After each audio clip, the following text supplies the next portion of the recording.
I'm from Linden, Washington, one of the small Dutch enclaves that many of us know about, as is Clay.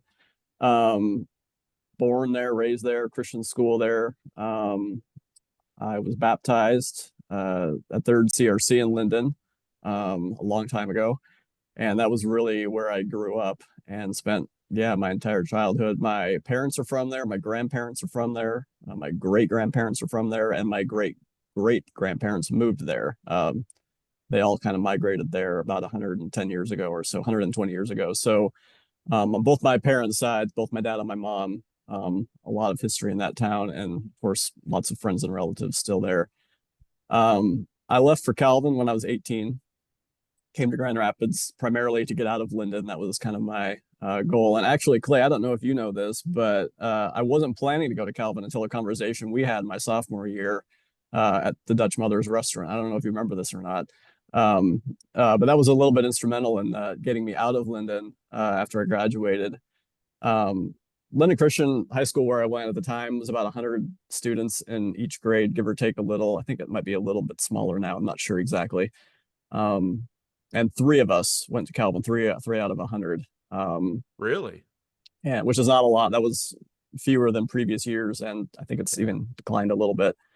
So I went to Calvin, and I was looking for kind of a broadly, liberal arts education. I thought I would be a teacher. My first few months at Calvin, that was kind of the track I was thinking I would go and be an education major. I took one class and quickly changed my major. Just wasn't for me. But that was, those were formative years for me. I ended up, I was a religion and theology major at the time and an English minor, but I just took a lot of kind of classes that interested me. Um, Everything from meteorology to a bunch of literature classes. And actually, my English minor was accidental.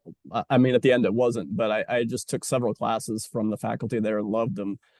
And so it kind of accumulated, yeah, basically an English minor there as well.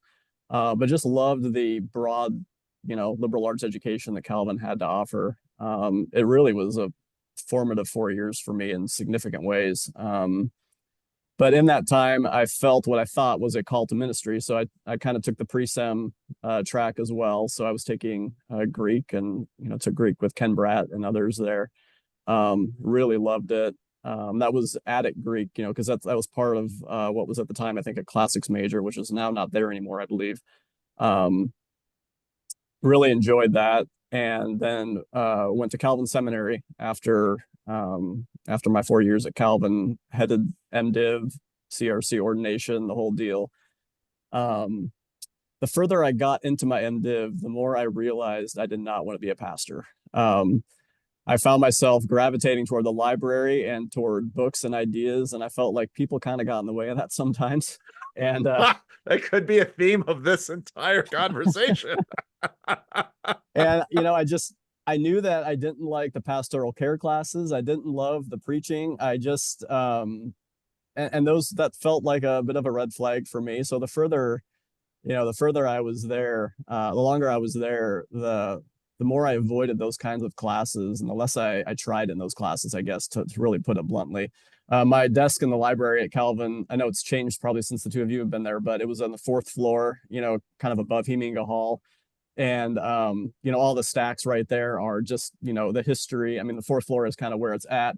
And I would just quickly wrap up whatever I had to do for a class and then just sort of spend an hour or two kind of doing my own thing in there a little bit. So 2 years of that, a little over 2 years of that, and I sensed that ordination was not a path I should be on. This was 2007, right when the economy was crashing. It was not a good place to be if you're in Grand Rapids with a broad liberal arts degree and part of a master's degree and an MDiv. So my wife and I, we had recently gotten married, and she ended up taking a job in Linden, Washington, which is the town that I came from. And so I decided, well, I'm kind of in this not sure what I'm going to do phase. So I arranged to start taking classes at Fuller Seminary, which at the time had an extension campus in Seattle, and have them transferred back to Calvin Seminary. So even if I wasn't going to become ordained or go that route, I could still finish the degree potentially. So I did that for most of the next year while she taught at Linden Christian High School, which is where I graduated from just 6 years before. So she was teaching with all the teachers that I had. Yeah, so I spent a semester at Fuller in Seattle, driving down from Linden, once or twice a week, taking classes there. And midway through, I kind of felt like this just wasn't going to be where I wanted to end. And over Christmas break, that winter, I guess it would have been like the Christmas of 2007, kind of walked away from the degree. So I still have about 80% or so of an MDiv. Maybe I'll go back and finish it at some point, but I think actually the MDiv at Calvin has shrunk to the extent now that I might actually have finished on paper, but I don't really know. So these were back in the 4-year MDiv days. I don't know if you know this, but in the days when you were deciding all of that, a faculty member, I think your faculty advisor, I'll leave nameless, but at Calvin Seminary, contacted me, and we met in a dive bar in Grand Rapids to talk about you. Oh man, I did not know this. This is going to give insight into people of the Christian. Most of my viewers are not Christian Reformed, and Clay is actually Kent's uncle. So this will give people a sense of how familial the Christian Reformed Church is, and even just that little story is not untypical of a way that the Christian Reformed Church has been. So keep going, Kent. So you're in Linden, Washington, and you're dropping out of an MDiv, and your wife is teaching in Christian school. This is a very Christian Reformed story. Yeah. Well, and just to go back to Clay's comment, I'm certain that person was John Bolt, whose classes I loved, but I think he sensed in me before I did that I was not called to be a minister in the Christian Reformed Church as well. I loved his classes though.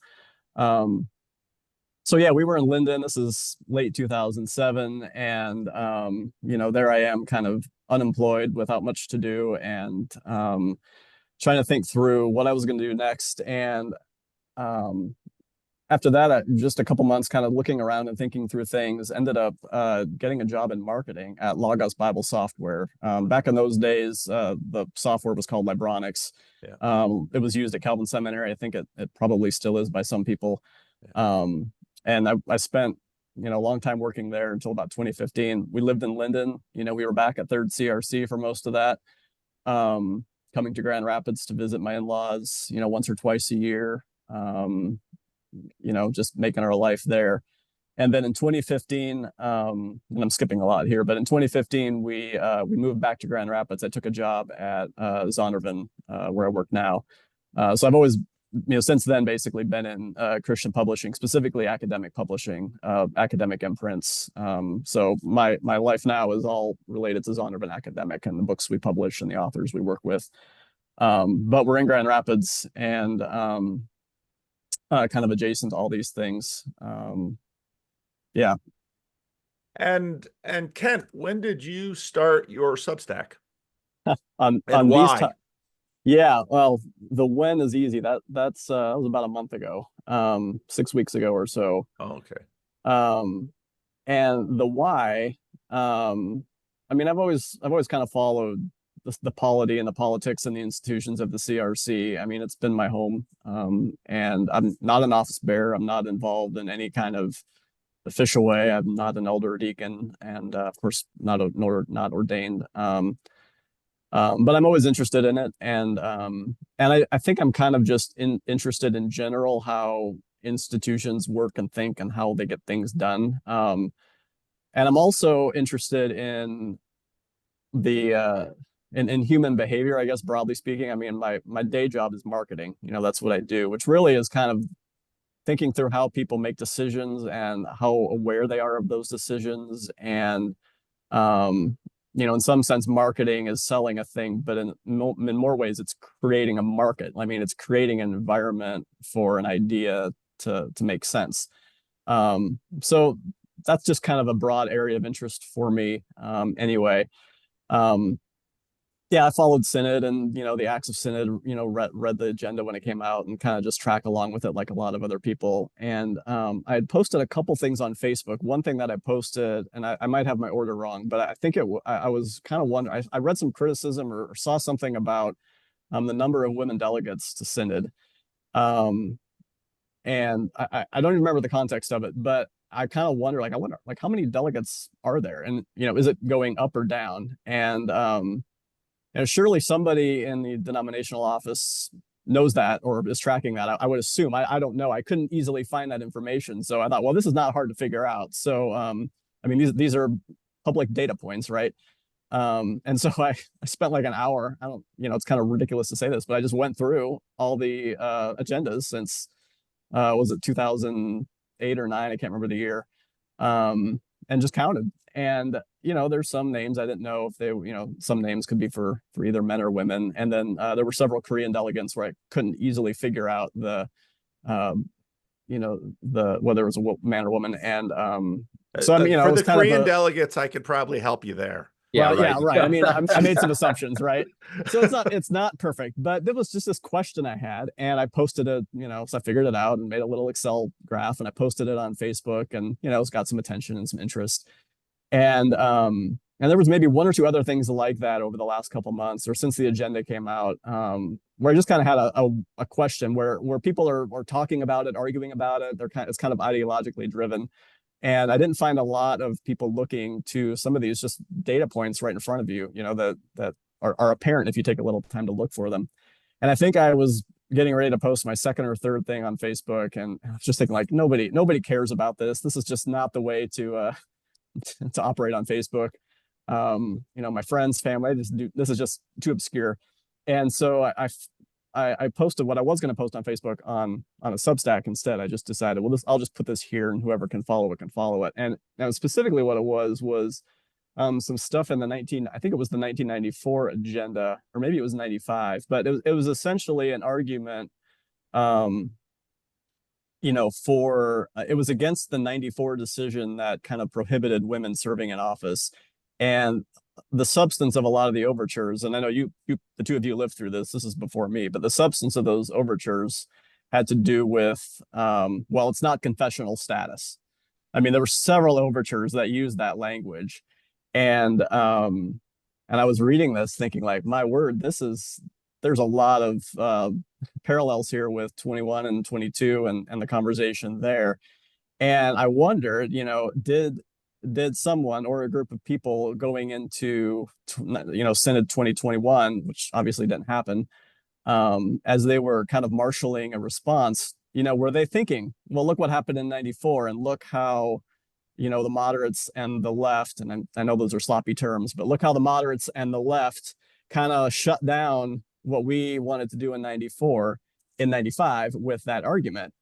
So if we're going to, again, I have no idea if this actually happened, right? But if we're going to go into Synod 2022 and talk about the human sexuality report, and I guess really this started back in 2016 is when the conversation about the confessions came up with regard to this issue. But I kind of imagine, is there this cabal of people on the right who are like, we need to frame this argument in this way because we didn't do it in 94 and look what happened. I am not saying that happened. I kind of doubt it really did, but there's some very odd parallels there that it, that I thought, Aaron, I'm just going to write this down and post it. And I was like, I don't want to post it on Facebook because that just felt a little bit weird. So that's where the Substack started. There's more to it, but that's kind of how it started.